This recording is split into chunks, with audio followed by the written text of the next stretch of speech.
E aí, senhores, tudo bem? Tudo tranquilo? Bora lá então, ó. A gente vai começar a exatamente analisar a industrialização do Brasil, né? Assim como a industrialização mundial, né, nós temos o nosso processo. E o nosso processo, ele vai ser um pouco diferente da industrialização tradicional, né? A gente vai começar então exatamente com entendendo a história do Brasil, principalmente relacionada com a industrialização, né?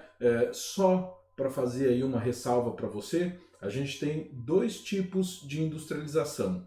A gente tem a industrialização tradicional, que foi a que a gente viu, que acompanha a primeira, segunda, terceira, talvez essa quarta revolução industrial aí, né? Que é a que ocorre nos países desenvolvidos. Então, logicamente que a nossa não é igual, né? Fiz questão de colocar quando a gente viu os processos de industrialização dentro das fases do capitalismo, né? Onde o Brasil estava dentro de cada um daqueles períodos, né? Então agora a gente vai aprofundar essa ideia. O outro tipo de industrialização, a não ser o tradicional, é o de industrialização tardia, né? Tem um terceiro tipo? Não. O terceiro é o país que não passou pelo processo de industrialização. Né? O grande problema dos países africanos, em sua imensa maioria, é que eles basicamente não passaram por um processo de industrialização. Né? Então, a gente tem países que são extremamente agrários, né? Agrícolas, e não vão conseguir o aumento da sua produtividade nem aumentar o valor agregado ao seu produto. Tá? O processo então de industrialização tardia ele é o nosso. Dentro do processo de industrialização tardia, a gente vai ter a industrialização por substituição de importações, né?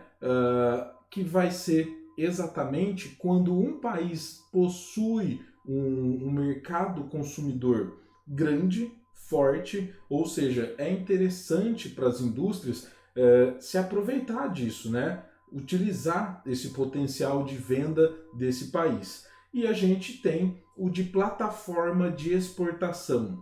Como o próprio nome diz, você cria uma plataforma de exportação, ou seja, você quer atrair as indústrias para esse país para que elas produzam lá, né? E de lá elas consigam exportar. Tá? Esse é o caso dos tigres asiáticos. O nosso é o de substituição de importações, ou seja, a gente teve alguns processos que acabaram zerando as nossas importações, e aí você fica naquela, ou você produz ou você não tem.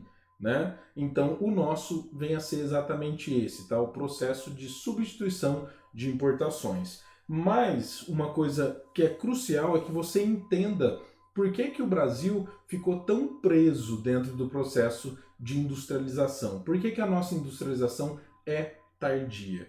Né? Primeiro ponto é que nós fomos uma colônia de exploração, beleza? Então, quando um país é uma colônia de exploração, quer dizer que a sua metrópole explora os seus recursos. Ela, na verdade, fica buscando formas de ganhar dinheiro com aquele país, né? Com aquela colônia. Então, exatamente, o Brasil vai passar por ciclos econômicos que, na verdade, são formas que Portugal pensou de ganhar dinheiro com o Brasil. Primeiro, eles chegaram aqui, olharam e falaram, meu, não tem ouro.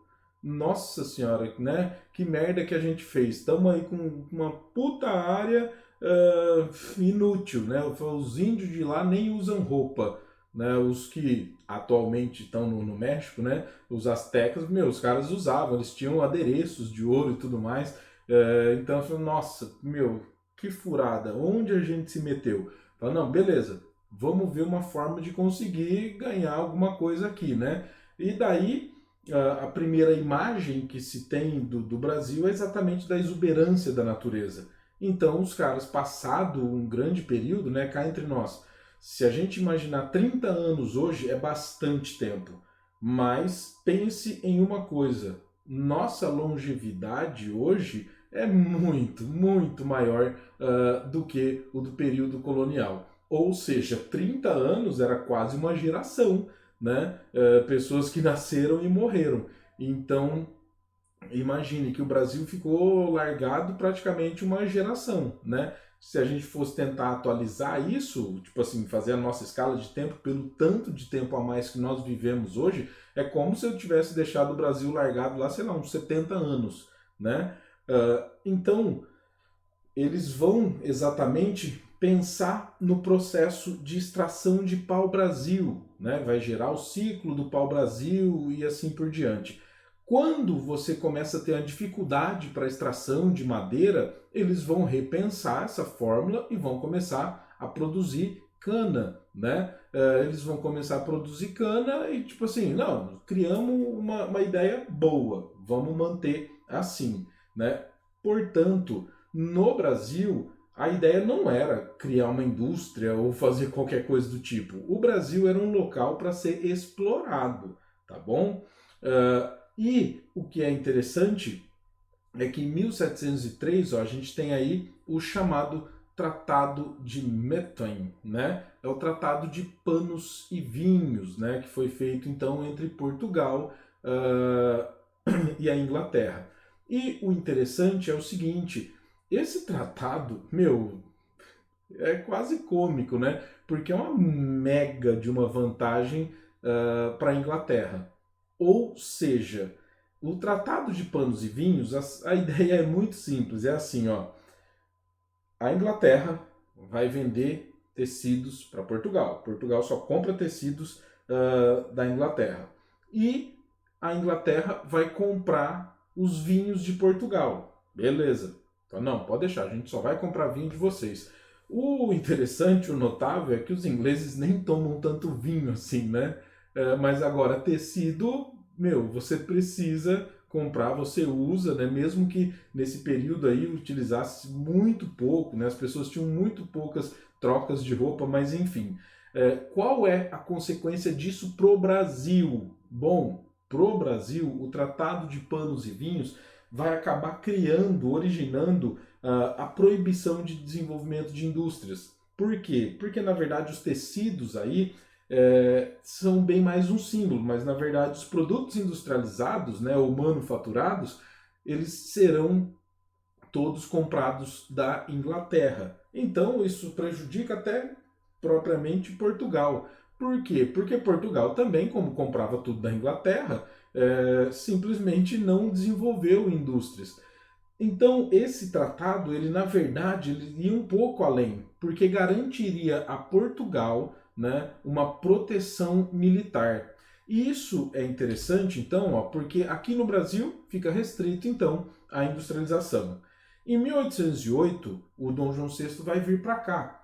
E o que é interessante, o que é notável, é que o Dom João VI ele vai ser o único imperador da Europa que vai conseguir, digamos assim, driblar o Napoleão. E ele vaza, vem fugir do Brasil. Nenhum imperador nunca tinha ido para a colônia, né? E Dom João VI vem morar no Brasil. Então, imediatamente, o Brasil sobe de cargo, né? Opa, né? Ganhei uma promoção. Porque ser colônia já tinha esse significado. Né? Não era para você, vou criar uma colônia para ser um exemplo para o mundo. Jamais. Né? Na verdade, a metrópole que tinha que ser. Então, quanto mais colônias ela tivesse para explorar, mais interessante seria. Né? Então, em 1808, quando Dom João VI vem para cá, para o Brasil, ele, na verdade, ele vai precisar abrir o mercado brasileiro para receber mais produtos, até porque ele estava aqui agora. Tinha um monte de coisa que ele bloqueava, que ele não queria que fosse vendida aqui no Brasil, e simplesmente em Portugal eles tinham acesso. Ou seja, isso já vai gerar uma coisa que é interessante, né? Por quê? Porque o Tratado de Panos e Vinho vai ficar estremecido por esse lado, né? Porque, tipo, se você precisa de alguma coisa, imagine, os caras virem de caravela até aqui, porque, tipo assim, ó, 1808 já tinham criado o motor a vapor? Sim, já tinham criado, mas não eram todos que utilizavam, né? Era uma coisa mais restrita. Então, o que vai acontecer? A gente vai abrir o mercado, vamos começar a receber produtos também de outros países, né? E eles colocam aí essa taxa de 24% em cima dos produtos que entrarem no Brasil. Por quê? Porque o Dom João VI precisava ganhar dinheiro de alguma forma para sobreviver, para se manter, para comprar outras coisas, né? Então, a gente passa aqui para 1844 com a tarifa, né, Alves Branco, né, chamada Lei Alves Branco, mas ela é, na verdade, uma tarifa. Então, olha só, criada em 1844 pelo ministro da Fazenda, Manuel Alves Branco, aumentava as taxas aduaneiras. Então, ó, 30% sobre produtos importados sem similar, né? Ou seja, o Brasil não tem essa produção aqui, né? Então, 30%. Cá entre nós. No Brasil você não produzia quase nada. Quase nada, tá bem próximo de zero mesmo. E 60% sobre produtos com similar nacional. Beleza, então se o cara fosse tentar vender aqui no Brasil algum produto que tinha, né, para reduzir essa concorrência, eles meteram aí 60% de imposto em cima do valor daquele produto. E isso é muito notório, muito interessante para a nossa indústria, porque você já pensou? As coisas que os caras vendem aqui, você vai lá e bota a tarifa de 30%. Né? Já tinha caído o tratado de panos e vinhos, ou seja, podia desenvolver indústrias aqui. Aí você fala, mas vem cá, se eu conseguir produzir aqui, pode ser até piorzinho, mas vai ser muito mais barato, né? Então já existe um estímulo à industrialização. Só que o grande estímulo, que na verdade vai marcar, vai cortar esse período, é a Lei Eusébio de Queiroz. Por quê? Bom, porque com a Lei Eusébio de Queiroz, vamos lá, ó, a gente vai ter o bloqueio do tráfico de escravos, né? Também tem aí a Lei Bill Aberdeen, né? Que simplesmente vai permitir aos ingleses a apreensão de navios aí que estavam praticando o tráfico, né, de escravos, e simplesmente então, o que ocorre? O escravo era o segundo produto mais caro desse período, né? Pense assim, ó, fala, não, mas terra não era caro? Terra, terra aqui no Brasil, terra aqui no Brasil era a coisa que mais tinha. Né? O que menos tinha era gente para ocupar, principalmente gente de Portugal. Então, o que vai ocorrer? Simplesmente quando você proíbe, só para matar uma curiosidade, né? Tipo, o principal produto, o mais caro de todos, era a caravela, porque cá entre nós, com a caravela você poderia ganhar muito dinheiro, né? Tinha caravelas que eram passadas de família para outras famílias, para as próximas gerações, né? Então, possuir uma caravela era um ótimo negócio. O interessante é o seguinte, o cara possuía a caravela, só que quase nunca o dono da caravela ia nas viagens, né? Você contratava os navegadores e tudo mais, porque o cara tinha que ser louco, né?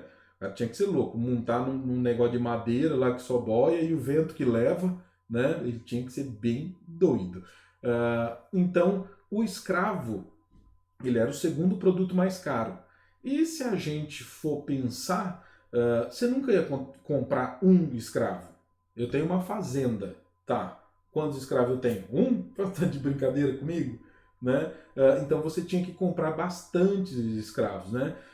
Ou seja, quando a gente tem essa proibição aí do tráfico, né, mesmo que o governo brasileiro tenha batido muito de frente, né, a Lei Eusébio de Queiroz é chamada de Lei para Inglês Ver, por quê? Porque ganhava-se muito dinheiro com o tráfico de escravos, então simplesmente o Brasil colocou a lei para agradar os ingleses, mas continuava assim, mesmo que reduzido, né, o tráfico de escravos. Então, simplesmente essa redução, né, acaba liberando dinheiro. Ou seja, agora eu tenho dinheiro que eu posso fazer outras coisas, beleza? Então assim, eu vou fazer uma série de vídeos curtinhos, né, para você ir assistindo, porque se eu fizer um só, fica muito grande, beleza? Então, senhores, ó, não fique louco, é essa a mensagem, tá? Mas a gente então vai fazer uma série de pequenos videozinhos, beleza? Beijão aí, bons estudos para vocês.